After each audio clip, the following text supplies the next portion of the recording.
Hello ladies and gentlemen, my name is Loeton and welcome to the first annual segment for this channel, Fan Game February.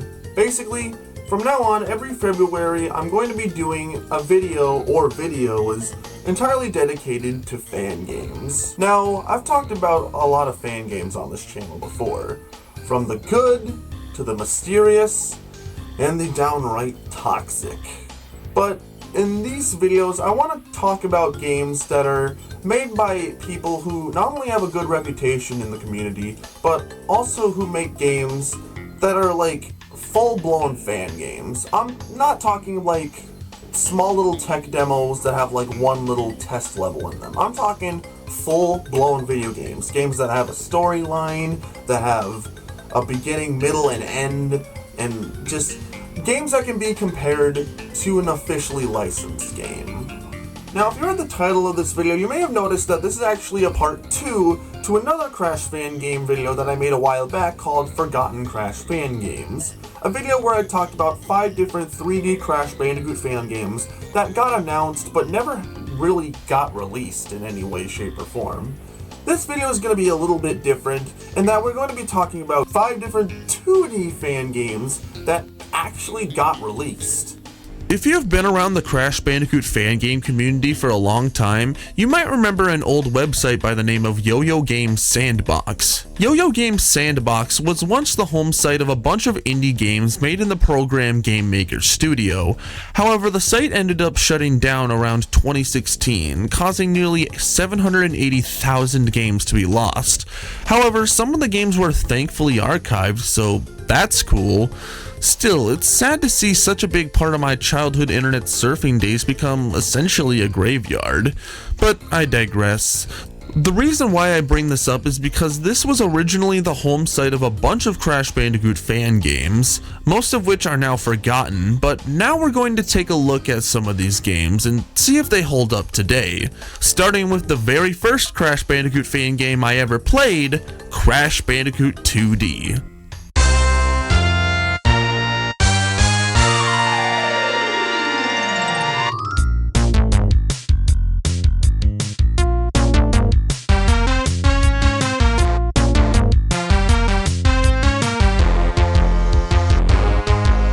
Crash Bandicoot 2D is a 2D Crash fan game developed by Vertainen.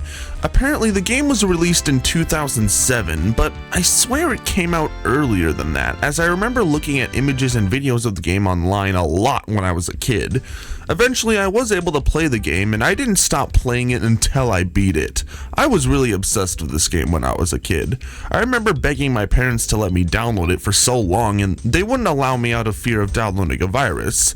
But I eventually got them to cave in, and luckily the version I downloaded was virus-free, and honestly, just by looking at it, the gameplay really speaks for itself. It's just Crash Bandicoot in 2D. You can only spin and jump, so the level design is really basic, and in some cases kind of bad.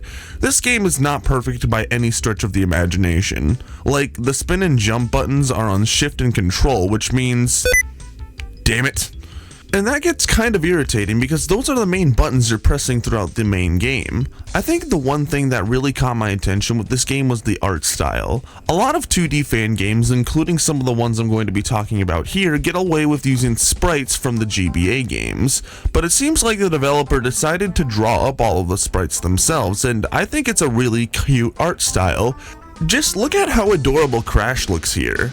I love this game because it's genuinely a relic of its time. The story is represented through this Star Wars-esque text crawl, the collision detection is kind of jank, the music is all MIDI, the boxes aren't saved after you die, and there isn't a lot of sound effects. I know that sounds like a lot of negatives, but I don't know, I kinda like it because of that. It represents an era that doesn't really exist anymore. It's a 2D Crash fan game with original graphics and overall fun gameplay, and keep in mind, this isn't some kind of tech demo, this is a full-blown game that you can play from beginning to end. I can't remember where I heard this, but I remember reading somewhere that this game was made as a part of a contest. I don't know if that's true since I can no longer find the forum I got that fact from, so take it with a grain of salt. But yeah, I'm not sure what else more I can say about this game. It's fun, nostalgic, and it genuinely feels like a real video game. However, is the game good today? No, not really. Like I said, the game has a lot of jank and some cheap level design points. I remember there was a glitch I found as a kid where if you exit a level while having an invincible Aku Aku mask, you can keep that invincible Aku Aku for until you die via pit or a vehicle section. I think, as a video game, the game itself is slightly below average. It just isn't really that good once you take off the nostalgia goggles. But as a full-blown fan game based off the Crash Bandicoot series that you can beat from beginning to end, I think that's pretty awesome. It genuinely feels like a handmade Crash game. It feels like it was made with genuine love and passion for the series.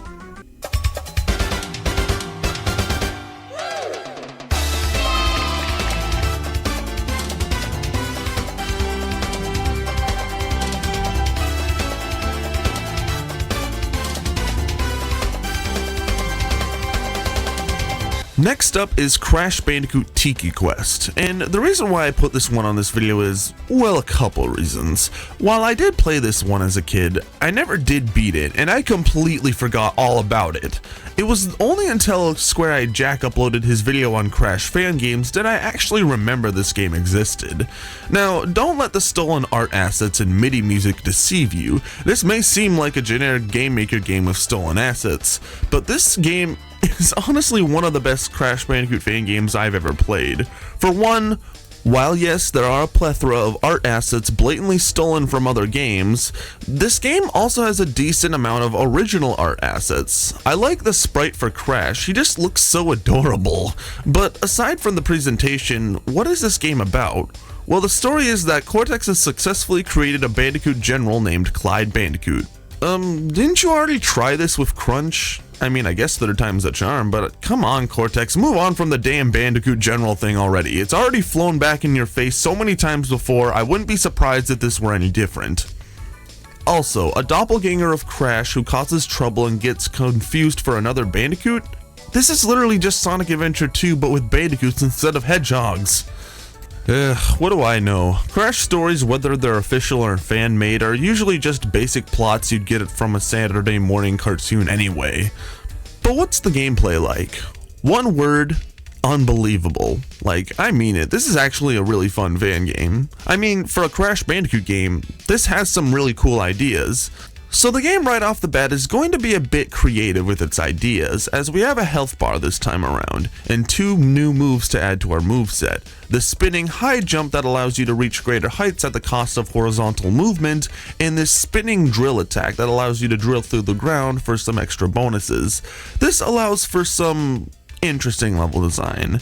The game has 5 hub worlds, but I only got through the first one for this video, mainly because I thought the game was a bit too hard.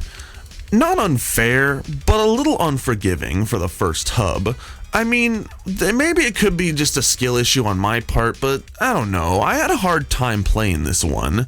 But I definitely intend to play more of it in the future, because even though I personally had a hard time with it, it's just really cool. It's a full-blown indie game based off Crash Bandicoot, and it has a lot of content in it for being a fan game, and the fact that it's kind of been forgotten by the sands of time makes me sad.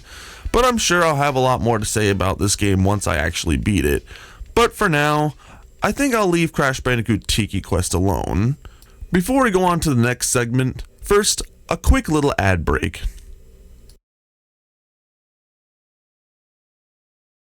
If you've enjoyed this video as well as all of my other videos and want to see more content beyond what's shown on the base channel, well, consider supporting me. Not on Patreon, because I don't have one. Nah, I actually have YouTube memberships. By pledging to a certain level of your choosing, you can watch storytime videos, behind the scenes videos, random vlogs, and just an assortment of random fun content that I don't usually post here on the main channel. Recently, I uploaded a video talking about my experience with sleep paralysis, a video you can watch right now on my channel by obtaining Lowatin's personal package. Remember that becoming a channel member directly supports the channel. Regardless of whether or not you become a channel member, I thank you all for watching and your continued support. And now, back to Fan Game February. Alright, so I'm going to dedicate the rest of this video to a fellow fan game developer that I have a huge respect for.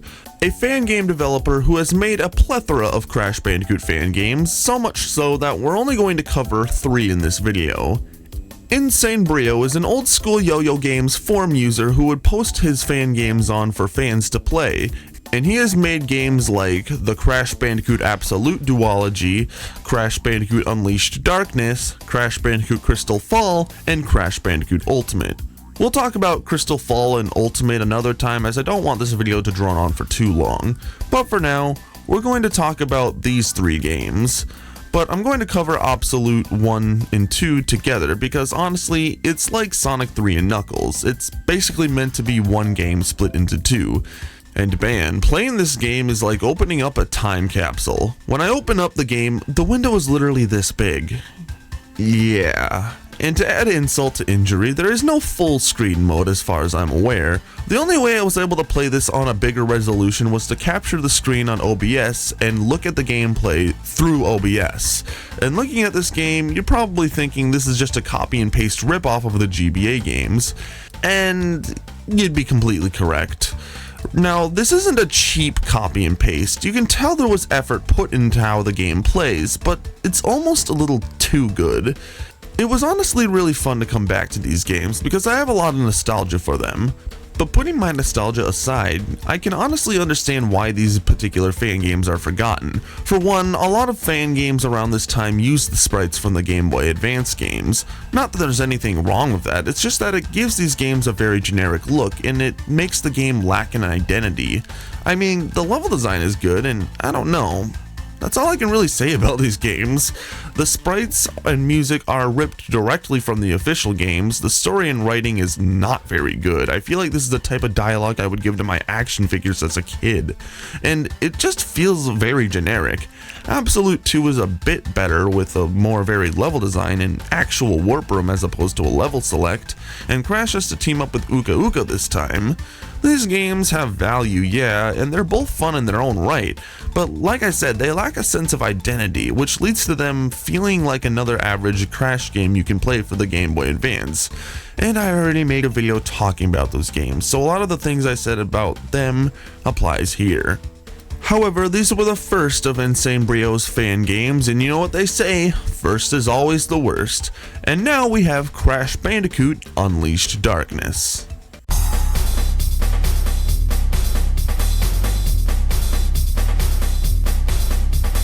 Crash Unleashed Darkness, if I'm not mistaken, was the 3rd Crash Bandicoot fan game developed by Insane Brio, and let me just say, I absolutely love this game. I spent so many hours playing it when I was little. I don't recall if I ever 100%ed the game, but I did make it quite far, and coming back to the game for this video felt like seeing an old childhood friend you haven't seen in a long time. The window is a bit bigger, but still small as hell. But whatever, OBS to the rescue. So the story, despite being written in a fanficky manner, is actually quite interesting. And Brio now takes the role as the main villain, using the gems given to him by Crash at the end of Crash 2. Brio plans to extract the darkness from each of the gems' power and give that power to Uka Uka to unleash a secret weapon. This leads to an unlikely team up with Cortex, which doesn't really mean anything in terms of gameplay. And yeah. So the game, gameplay-wise, is pretty much Crash Bandicoot Absolute 3. However, this actually has an original art style. Now, the art style is very basic and not very professional looking, but I kinda like that. It just feels so inspiring to see as a fan game developer myself. I like how Crash's sprite is just an MS Paint trace of the Titan's GBA sprite. I like how it uses the classic Crash color scheme, you know, with the dark orange fur, the reddish brown shoes and all that. It really looks good. Now, this game actually has a hard mode for each of the levels, which gives you a dark gem if you complete it. These levels are pretty much the same except there are no Wumpas, no lives, and no checkpoints, and you have to break all the boxes. I think that's a pretty interesting replacement for the relics. The game itself feels generic, but it feels like a generic 2D game rather than a generic 2D crash game in general, which I personally think is much better. Like, the game is really basic in terms of originality in content, but for as basic as it is, it's still a fun game. It has a decent difficulty curve, and the level design is legitimately really good. But beyond that, it really is just Crash Bandicoot Absolute 3, but I consider it the best of the trilogy. You can very much tell Insane Brio's games gets better and better with each release, and this game is no exception. Hats off to you, Insane Brio. As for Insane Brio's other games, I'll most likely talk about them next Fan Game February. Maybe.